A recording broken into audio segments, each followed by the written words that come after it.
I could go on forever, but I guess why not go on forever, huh? Yeah. So I've always been pretty interested in the outdoors and exploring and stuff. And my passion kind of was truly seated when I did a course called NOLS, so National Outdoor Leadership School, back in 2001, outdoor educator course. Okay. And so with this course, I was in the Absaroka Mountains out in Wyoming for 3 weeks. And so the first 2 weeks was backpacking, and then the second week was climbing. Wow. So it was kind of a certificate, if you will. And so one of the reasons I did that is because I wanted to work for Division of Youth Services, and Division of Youth Services has an outdoor, it's called adventure-based counseling. So they have a specific roles called outdoor rehabilitation counselors. And so that's kind of what I was striving for. And eventually I got to do that. But along the way, you know, what we did was we took kiddos, you know, youth, adjudicated youth, either backpacking, on ropes courses, rock climbing, canoeing. And the thought process behind all this was really to create an opportunity for individuals to bond, for them to have a shared experience, to build trust. We would also use it in manners of challenging them, if you will, on new adventures and positive risk-taking, because this is really new to a lot of those individuals, those kiddos that we work with. I call them kids, 14 to 17 years old usually. And we'd also use it for other ways, like there's this, when we'd sit around the campfire at night, and it's just a campfire, and we're talking about the kiddos are basically processing their lives, and there's certain things we're dealing with and all. And there's usually some core thought process and core issues that they were dealing with too. So we'd use that campfire aura, if you will, for them to kind of explore more, go deeper. We'd do things like, they'd write letters to their parents or whatever and burn it to kind of symbolize moving on from the past and things of that nature. So needless to say, is my interest in outdoor education for the kiddos, for Division Youth Services, was just kind of established, and I got to do a lot of really cool stuff with them. I've also led trips as part of Missouri State University's outdoor program. So I've led trips for them, including week-long trips out into the Gila Wilderness in New Mexico, and doing things of that nature. So yeah, and I do a lot of stuff on my own too, and my family. That's like a core element of our being and getting together and shared experience and stuff too. I'm Danielle Coffey. I'm hosting today's episode, and I'm here with Scott. And I'll let you introduce yourself. Yeah, I'm Scott Stricklin. I'm program manager for Restoring Hope. I've worked for Restoring Hope for 5 years now. Cool. So, okay, I went to college with a girl, and we did our first few years together, and then when graduate school came, we went different directions, but she ended up with a master's in what's called recreational therapy, and she lives out in North Carolina now, and I see super cool stuff on Facebook where she does, they call it recreational therapy, and it's hiking and all kinds of really cool stuff, and I didn't even know that was an option when I was in school, but how fun would that be? Yeah, seriously. I didn't either. I wish I did. I'd go back in time and you can recreate still go. myself. Yeah, exactly. It sounds terrible, but no. So, okay. Tell me about maybe something crazy that's happened on one of your adventures. Fortunately, I've been pretty under control, and there hadn't been anything that's really gone sideways before, if you will. I guess man, I don't want to talk about that. Knock on wood. Yeah, I know. And I'm getting ready to go to Colorado with my family here soon too. And we're going to do a little backpacking adventure. But fortunately, other than, I think one of the things is my wife and I might have double thought and been like, should we really be doing this? Is when we got our daughter was 3.5 years old. And we're down the Buffalo River, and we're setting in, and the water is kind of high, for what we're used to doing. And it was crazy rapids. I mean, it was whitewater frothing and coming over the bow of our boat. And we're like, I don't know if maybe we should get off. We set up in Ponca and went down past Steele. So we had the opportunity to get off at Steele, which is, 5 miles down the way. And, our daughter was like, when we went through the initial crazy rapids, she's like, that's great. How Let's old's do it your daughter? again. You know, she's like 3.5 years Oh, old. okay. Yeah. 3.5, almost, 4 years old. And I'm kind of like, all right. So we kind of white knuckled it through a little bit, and got into it, and she was digging it. So I'm like, we'll be safe. We have our PFDs on. We're smart about what we're doing. I know how to canoe and, paddle a little bit. So it's just a matter of, I think us being comfortable more than our daughter at that time. It's kind of funny. Yeah. And how old is she now? She's 19 now. Is she adventurous? She will go. We've done all kinds of backpacking in national parks, like we've Rocky Mountain National Park, Glacier, the Tetons. We backpacked in all those areas and quite a few more little opportunities along the way. But that's awesome. Yeah, I'm glad that she still likes to get out and do that type of stuff.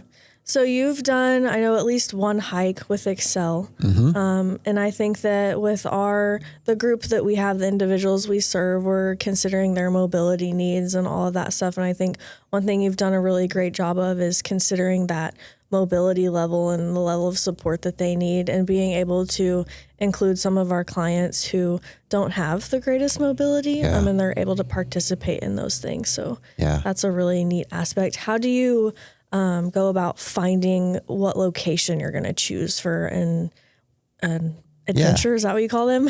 Sure. At outings, what have you. I think the process that I put into, because I've done two outings with Restoring Hope and our individuals. Yeah, one of them was more recent. Yeah. So when we went to the Nature Center in Springfield, which is mellow trail, it's a 2-mile hike. So we had some individuals from like a wide variety of capabilities on that trail. I think I want to give credit though to, before I go into that, the staff that come along, they're highly prepared, from our day programs and things of that nature.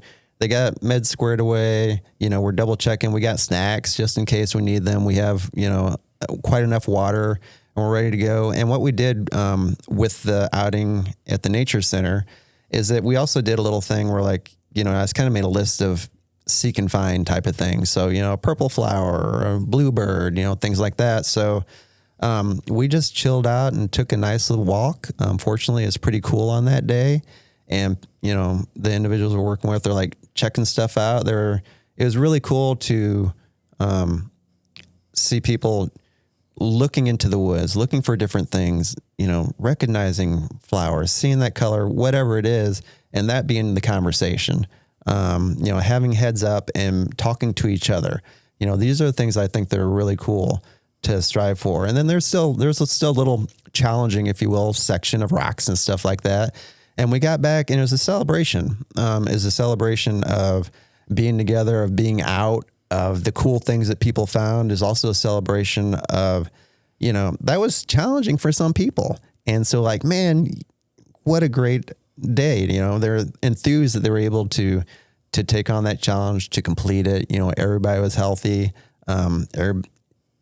Everybody just talked about it for a while, just sitting down and chilling out with that.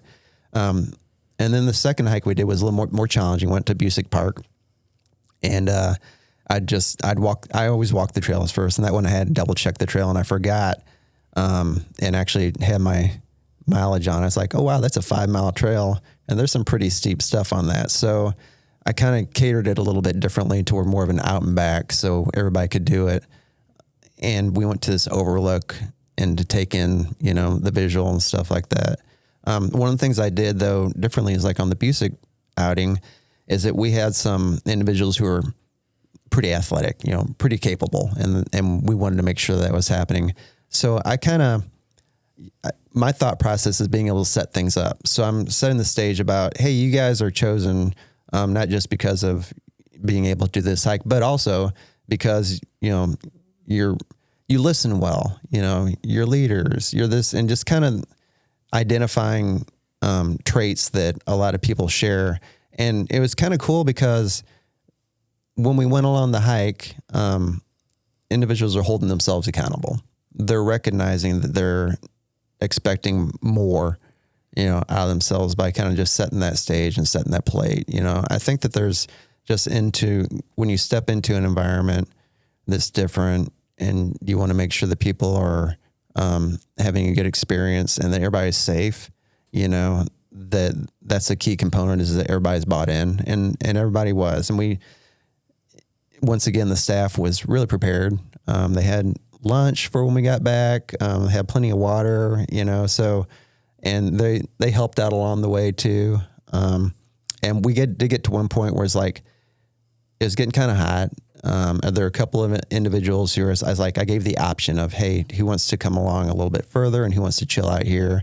3 of our boys took the option to go a little bit further. And we had plenty of staff. So there was plenty of staff that were able to stay back too with a couple of other individuals who were on the hike with us. And so we got to explore a little bit more, for people who are like still revving to go. And so us having the opportunity to create those differentiating type of challenges was pretty helpful too. It's pretty fun. Yeah. One of my favorite things about Restoring Hope as a whole, not just the day program, but just the organization as a whole, is I think we do a really good job at providing those opportunities that the individuals may not have otherwise.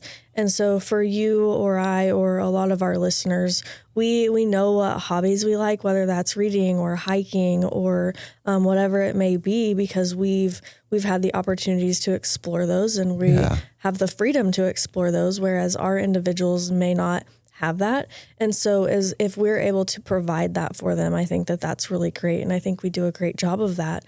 And you've certainly been a big part of that. And I know that when those individuals come back, they're talking about the experience that they had and what they got to do and what they saw. And I think that not only does it provide that opportunity to explore their interests and keep them active and healthy, but it also helps build relationships. And so they're out there talking, and you facilitating that, hey, let's find a purple flower or a bluebird. They're talking about those things. Yeah. And it facilitates that conversation and relationship, which is a huge part of what we do. Yeah. And it's so cool to hear that there's discussion going on beyond that. And, I still run into people I know. There's a fly. I do run into individuals on like our daily, just on a daily basis. Like I was Excel day program the other day, and some people are like, when are we going to go on another hike? And I'm like, oh, Scott, the hiking guy. Yeah, exactly. I'm like, rock on, and honestly, it's like in the big picture, if I can, I'm still, hiking's awesome and I love it. And I want to go out again, when it gets a little cooler, because that's just helpful for our individuals. But I also, in my head, I'm like, man, what else can I do with this? So I am thinking about other avenues to see if we can maybe do a little bit of, either like little canoeing, flat water or something like that. But I mean, there's thought process of safety and all is number one priority. So that's always on my mind about how can we make sure that this is safe and people are well taken care of, but they're having a good experience too. So I've thought about canoeing. We have an indoor climbing gym, and I'm like, what if we step foot into there, and what would that look like too? So anyway, there's a whole realm. I mean, even like an overnight camping at Busick or something like that, at a state park where you're car camping essentially. But, a lot of people probably haven't gone camping before, and that'd be such an experience, or even building upon different levels of skills, So anyway, that's in the back of my head, and we'll see if those opportunities present themselves and there's interest too. Yeah, I think there would definitely be interest.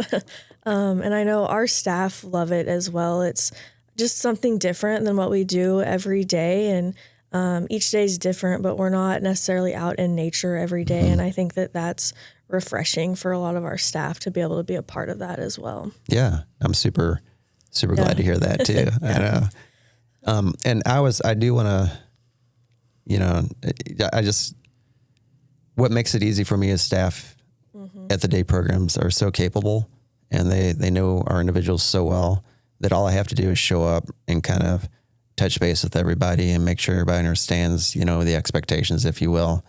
And then them being there, I don't have to take the extra steps about making sure that we got, meds and this and that. Although I do have a safety kit. I do have wilderness advanced first aid training. So just in case things, go sideways, so to speak, we are prepared for that too. Yeah. So tell me a little bit about your thought process, whether it's what we've done here at Restoring Hope or what you've done in the past at DYS or other places, as far as contingency plans or picking. You talked a little bit about the individuals who want to take risks, and part of the recreational piece is teaching them to take, healthy risks. And so how are you choosing those individuals and evaluating prior to the outing that you're not going to take somebody who maybe wants a little bit more of a risk and would pose a safety issue? Yeah. And so those are great points. So first off, just planning ahead, being prepared, knowing the trails, or wherever we're going. I always do that first. So we're always prepared in that way for exit, evac, however you want to put it, to take the next step if something should, go sideways. The individuals, I do rely on, our staff of the day programs to help pick those individuals. Now, with that being said, our day program staff know our individuals really well. Mm-hmm. So they do a great job of picking people who are prepared and would, number one, want to go on the trip, which is important. So if you don't want to go on the trip, you don't have to go. It's all right. This is a choice, right? So one can want to go on the trip, are capable, if you will, because there's different levels. And like I said, I can cater that in a way if we have enough staff, which we have, which is wonderful, to go a certain amount of time or go so far and then come back. Last time, like I said, we did the out and back, and some people wanted to stay at the overlook instead of continue up a little bit further. So that's key too. We have, we did have a situation on the last trail where, someone started to get off the trail and all, and we just stop and we talk about what's going on. And I think that's a great learning opportunity. Cause this is a DYS thing that I did too. Stop, have a little circle up, if you will. And it's just a matter of, what did you guys see? And they talk about what they saw, and it's like, is that okay? And they voice, we probably shouldn't be doing that. It's like, what are the rules? Are we following them? So they're holding each other accountable, mm-hmm. Which is awesome. And the individual who I did what wasn't okay, everybody's safe, not a big deal. He knew it, and he owned up to it, and that was part of the process too. And then we carry on. It's life. We all make mistakes, and for the individuals that are on that outing to kind of touch base, they knew the rules, hold each other accountable, and us to keep going. It was great to see. Honestly, I thought that was a pretty cool opportunity for them to kind of show they're capable of keeping themselves safe. Because that is one of the expectations too, is being aware of yourself, taking care of yourself by drinking water, taking care of yourself by letting other people know if things aren't okay with you, if you don't feel well. Your shoes, all that good stuff. It's self-accountability is really important. And also within the adventure-based counseling world too, there's a thought process of, natural consequences. Yeah. So, if you go into the water and get your feet wet and stuff like that, when I ask you not to, and we're still having quite a bit of ways to hike, you're probably going to get a blister. Wet shoes. Yep. Yeah. You're hiking in wet shoes. So, and you have to deal with that discomfort too. So, that's one thought process behind, the experience too, is,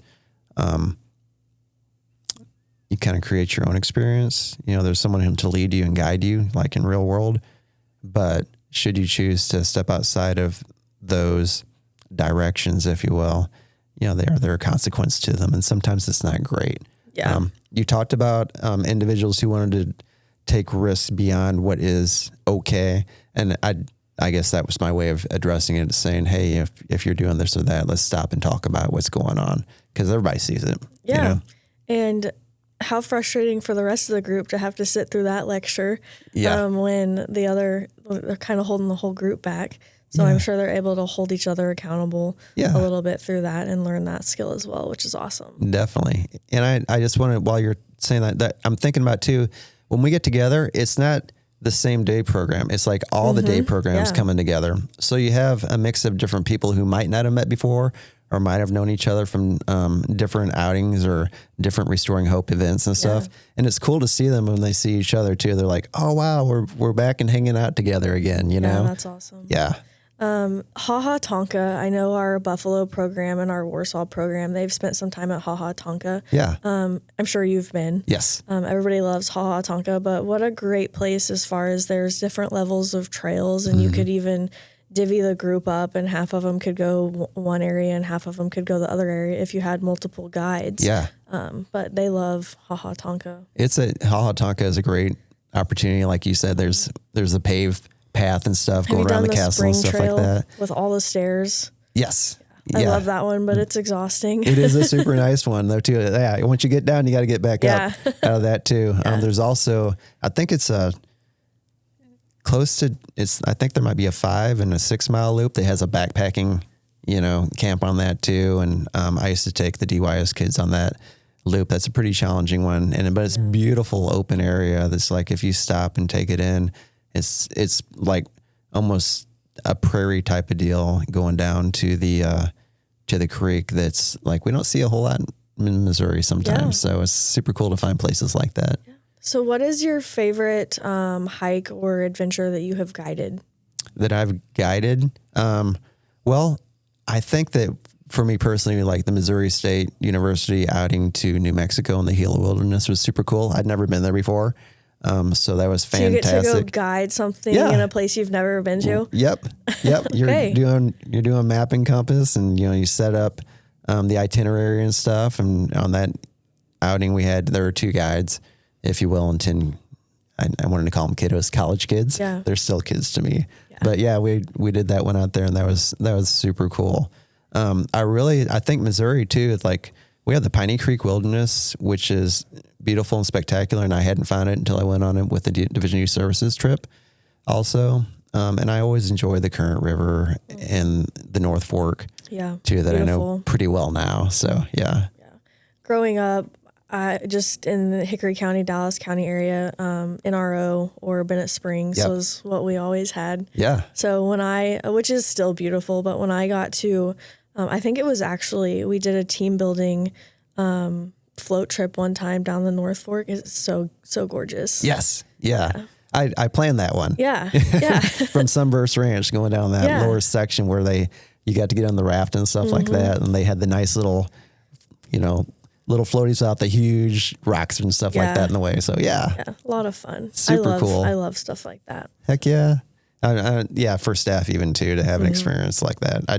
I don't know. Yeah, it's good team building for staff too. It is. Yeah, for sure. I'm bought in, needless to say. So yeah. So what's next?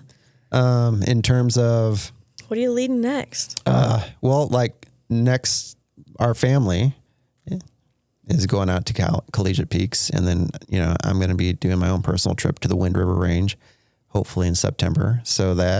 But in terms of restoring hope, my next for sure is a fall hike. I want to see.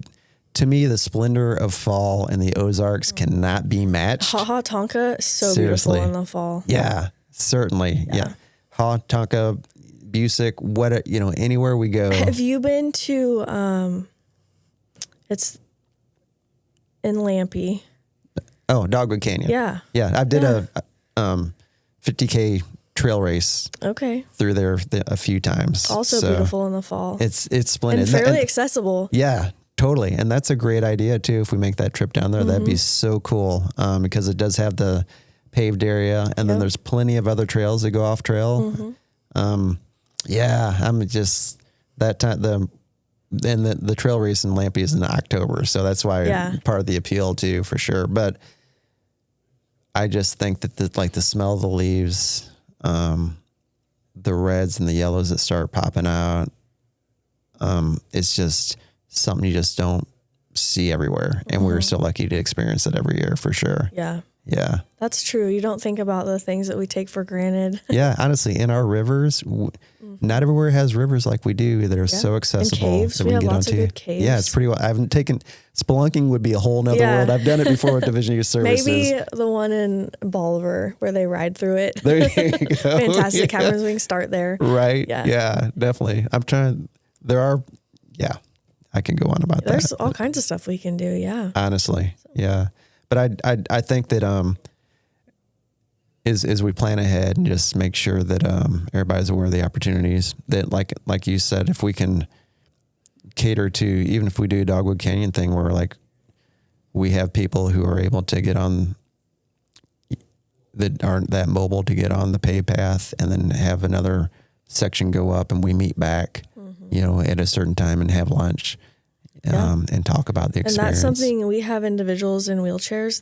They could go to Dogwood Canyon and it would be great. That would be spectacular. Yeah. Honestly, because I want everybody to be a part of it. You know, I know we all have our different capabilities and our interest and our willingness to push ourselves, if we will, or the capabilities. But I think just to be out there together, meeting afterwards, talking about the experiences, everybody's there in that, you know, section, having lunch or what have you, or meeting before we go off on our own ways. It's important. What's been the most impactful thing that you have experienced, or something that sticks out in your mind as being impactful during one of these hikes? Yeah, that's a great question. I think there are a couple of different things that have stuck out, but one in particular was when we're at the Nature Center in Springfield. And we had one individual it was getting kind of hot in the afternoon, and he's struggling to make his way. And it was really cool to see the other individuals that were hiking kind of support him as he's making his way through and give encouragement. And we did have one last pretty big hill to make it up. And I was kind of like, you know, we can slow this down a little bit. Yeah. Make sure everybody's got water, slow it down. It doesn't hurt to take a break. We have time. And he was able to, you know, to complete the hike, obviously, in a matter where it was safe for everybody. But the support that he got and the encouragement and the enthusiasm from the other individuals to make sure that he did follow through this hike and make it, it was a big deal, you know, and it was celebrated at the end of the hike, you know, it was recognized. And things like that are really cool to see. And it's the part of the experience, I think, that definitely sticks out for me. Yeah. That's awesome. Right on. I love the relationship building piece where they're able to support each other and pull each other through. And then they have that shared experience that they can bond over for, time to come. And I think that honestly, to me, that's one of the key portions is, it feels like a lot of our individuals could be, you know, isolated in a way. And could miss out, like you're pointing out before, on experiences that we might take for granted if we're interested and have those interests. And it's really cool to see individuals connect. And when people are connecting, you know, they feel good. You see smiles on their faces. You see them playing maybe roles that they haven't played before or had the opportunity to play in life, such as a supportive role. And be supported if you're that individual who needs that. You know, it feels good to have that too. Yeah, and they love it. It's something they look forward to. They still talk about it. Right on. So we love that. That is super cool. I'm happy to hear that, honestly. Well, Scott, this was a lot of fun. Thanks for talking with me today about your experience in nature with our individuals. If anybody wants to connect with you and get more information on that or how they may get involved with that, what is the best way to do that? By email. Okay. We can put his email in the link below. Yeah. It's it. And, yeah, I don't know. Thank you for having me today and let me talk about, you know, the outings we do, and hopefully we'll have some more in the future that can, you know, we can bond and grow from too. So for sure. Thanks for coming. Yeah. Right on.